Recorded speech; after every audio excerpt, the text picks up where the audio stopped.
I'm Harry Yan. I'm with Tinius Olsen. I'm a product application specialist. I'm here to talk about the MP1200 series of melt indexers.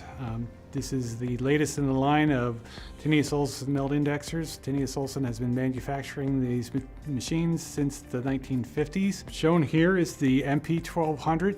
It's the base unit. It's the beginning of all the machines that we produce. We produce many versions of the MP1200 to try and be flexible to meet the needs of industry.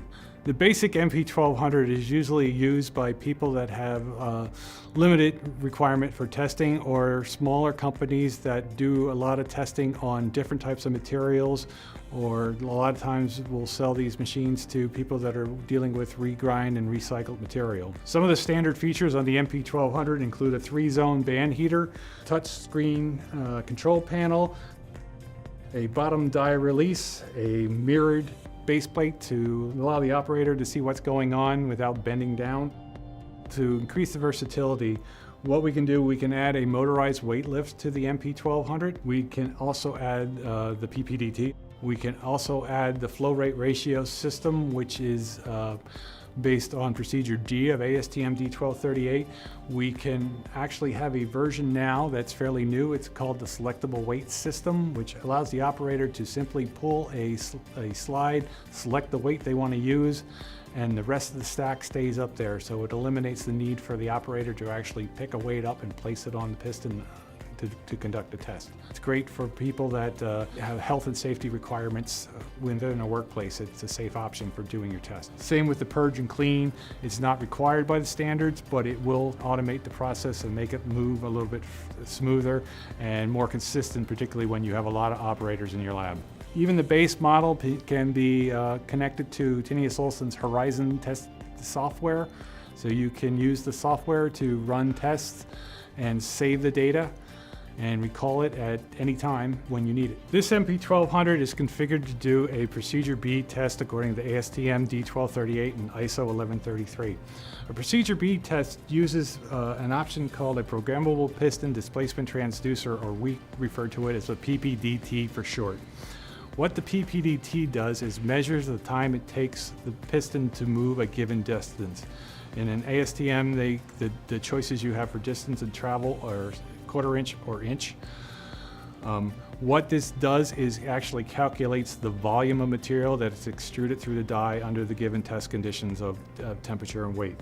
We're going to run a polyethylene test. What happens is that we'll load the material into the furnace. The piston will be up there. The platform will position itself to stay during the preheat time, and then it'll apply the load, and then the purge will fire and push the weight down against the platform so it holds it at the start point. This feature is useful if you have multiple operators, so it ensures that all the operators are starting at the same point. Once the preheat time has expired, the weight lift will lower all the way down to the bottom. The weight will be deposited on top of the piston, and then gravity will take over. Once the piston or the weight engages the PPDT, it'll start to measure the time it takes for the piston to move 1/4 inch, and at the end of the test, it will calculate your melt flow and display it on the computer screen. Anything you can do to take operator involvement out of the test will help improve your results as far as repeatability and reproducibility. The MP1200 meets both ASTM and ISO standards. Procedure A is the basic cut and weigh test. That's what this version here does. Procedure B is an automatic time flow test that uses the PPDT, or programmable piston displacement transducer option, or simply a switch, for measuring procedure B and doing volume rate testing. Procedure C of ASTM D1238, which is a test for high flow rate polyethylenes and polypropylenes, that uses the same machine with the PPDT with a smaller die. The die has half the height and half the idea of the standard ASTM D1238 die. And it also does procedure D of ASTM D1238, which is a flow rate ratio test where you're doing 2 or 3 loads of test on the same charge.